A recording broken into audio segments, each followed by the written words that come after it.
Ça y est, c'est la fin du Starship V2. Il a été mis à la retraite après un 11e vol test extraordinaire. Salut à tous, bienvenue sur la chaîne GoFalcon 9 pour cette nouvelle Starship Info où l'on va décrypter ce 11e vol aux images exceptionnelles. Si tu n'es pas encore abonné, je t'invite à le faire. N'oublie pas de liker la vidéo et d'activer la cloche pour rester informé. Allez, c'est parti, on embarque direct dans le ship 38, direction l'espace.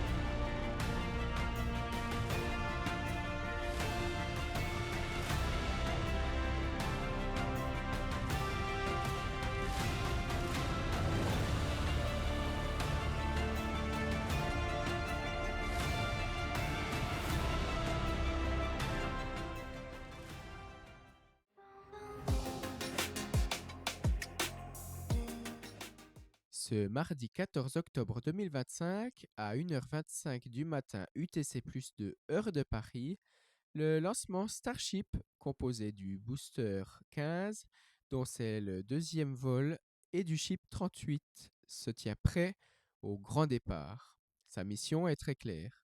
Il doit réussir un sans faute pour enterrer définitivement la série d'échecs des premiers vols de la version 2. En cas de réussite, la V2 partirait par la grande porte. C'est vrai qu'il en faut une très grande pour faire passer un vaisseau de 52 mètres de haut par 9 mètres de diamètre. Concernant les objectifs techniques de la mission, ils étaient similaires à ceux du vol 10, mais parlons-en quand même. Le booster devait décoller pour propulser le vaisseau jusqu'à la frontière de l'espace. Une fois cette mission accomplie, il devait se séparer du ship une fois de plus avec le Hot Staging Ring. Seulement, cette fois, il s'agissait du dernier avec une version non réutilisable. La V3 des boosters aura en effet un hot stage fixe. Après la séparation, les 10 Raptors de la couronne intermédiaire éteints lors de la séparation devaient se rallumer pour le boost backburn, la poussée de retour vers le golfe du Mexique ou golfe d'Amérique d'après Elon Musk, le PDG de SpaceX. À environ 3 km d'altitude, le B-15 devait allumer ses 13 moteurs centraux, passer ensuite sur 5 et réaliser un petit vol stationnaire en dessus du golfe du Mexique sur 3 Raptors avant de se laisser tomber dans l'eau et conclure le dernier vol d'un booster V2. Le vaisseau avait quant à lui une plus grande pression sur ses épaules. Quelques instants avant la séparation, il devait allumer ses 6 moteurs pour s'insérer sur une trajectoire suborbitale. À environ 170 km d'altitude, la porte cargo devait s'ouvrir pour larguer 8 simulateurs de satellites Starlink. Quelques minutes avant la rentrée atmosphérique, un moteur devait s'allumer pendant quelques instants pour tester sa capacité de fonctionnement dans le vide spatial et également d'exécuter un deorbit burn. SpaceX a volontairement retiré quelques tuiles thermiques pour tester les limites des vaisseaux pendant l'intense échauffement de sa coque lors de la rentrée dans l'atmosphère terrestre.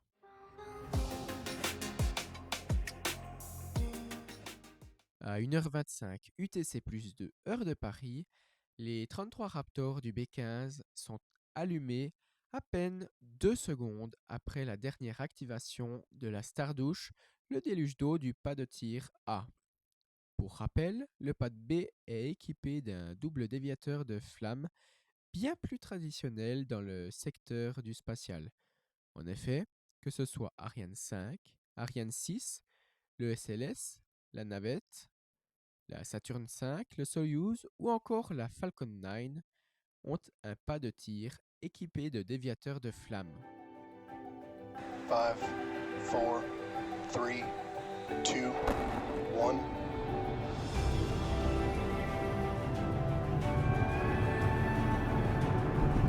We have liftoff. Go Super Heavy. Go Starship. Thanks for all the historic flights, Pad 1.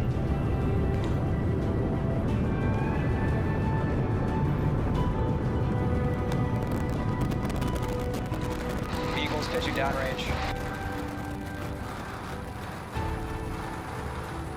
Booster Raptor chamber pressure nominal.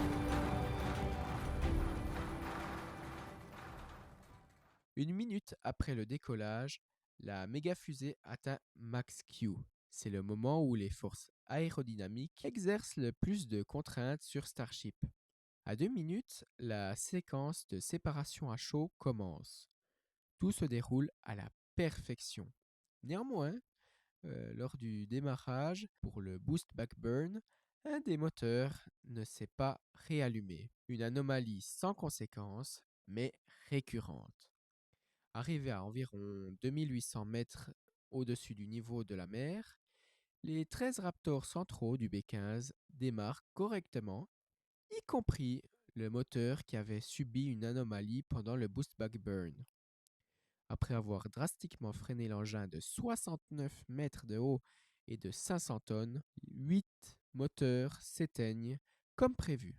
Le booster exécute alors quelques instants après un vol stationnaire sur 3 moteurs qui semblait interminable avant de venir enfin se fracasser à la surface du golfe du Mexique, offrant alors l'explosion spectaculaire. C'est ainsi que finit la mission du booster que l'on peut considérer comme succès total, mis à part ce moteur récalcitrant.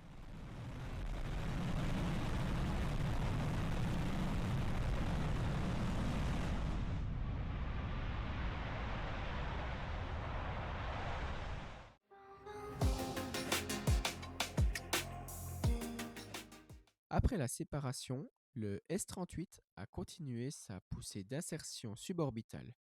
Suborbitale? Oui, t'as bien entendu.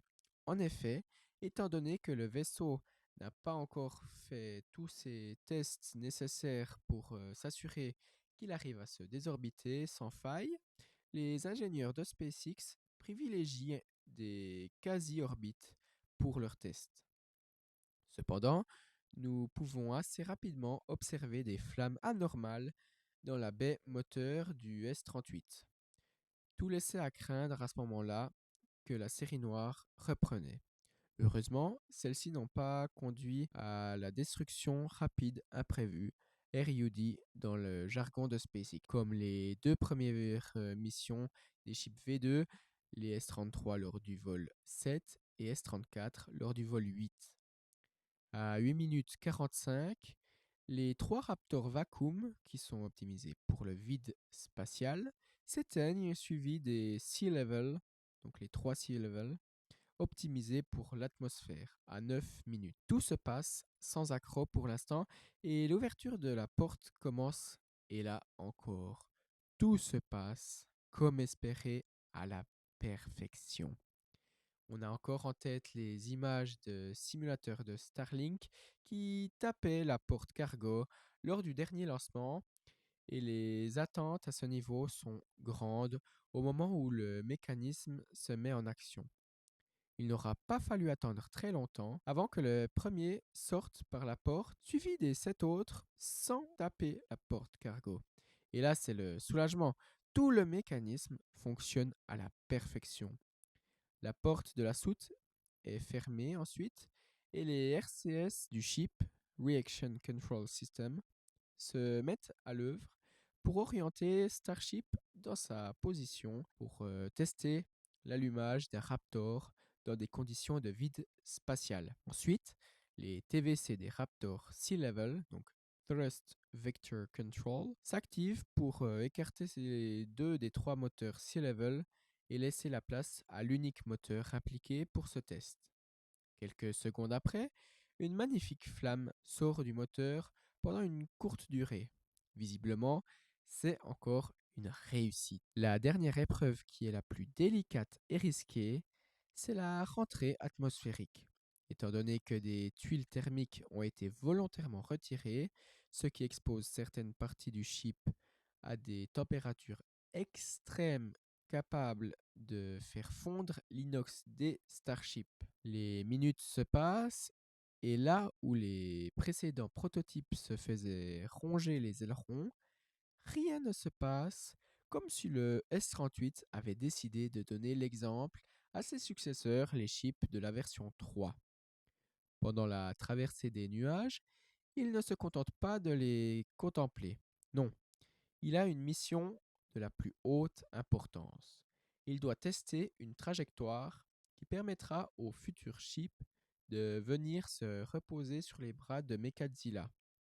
Il doit en effet effectuer un demi-tour en plein vol.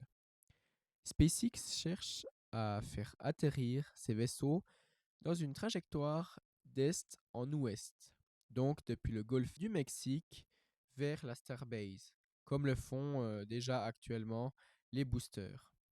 Encore une fois, le S-38 effectue ses manœuvres sans broncher. À environ 900 mètres d'altitude, Starship rallume ses 3 Raptors Sea Level pour l'atterrissage en douceur dans l'océan Indien comme prévu. De la même manière que ses prédécesseurs, il explose en se couchant dans l'eau. Pour l'instant, Tonton Elon n'a pas encore communiqué les données sur la précision du chip 38 à l'atterrissage.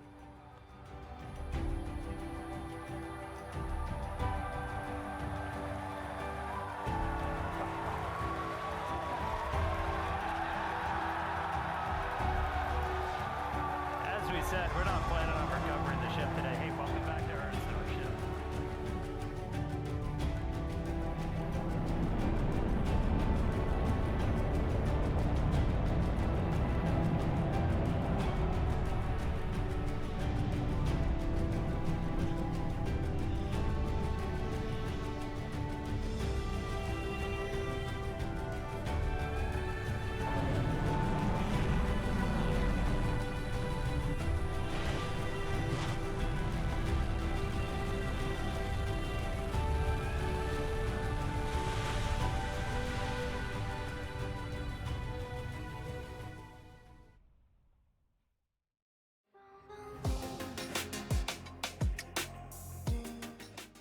Et voilà, c'est déjà la fin de cet épisode.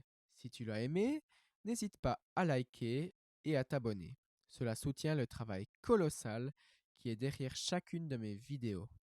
Dis-moi en commentaire quel est ton pronostic sur la prochaine date de lancement. N'oublie pas que c'est en testant, en échouant et en persévérant que l'on arrive à réaliser les plus grands exploits.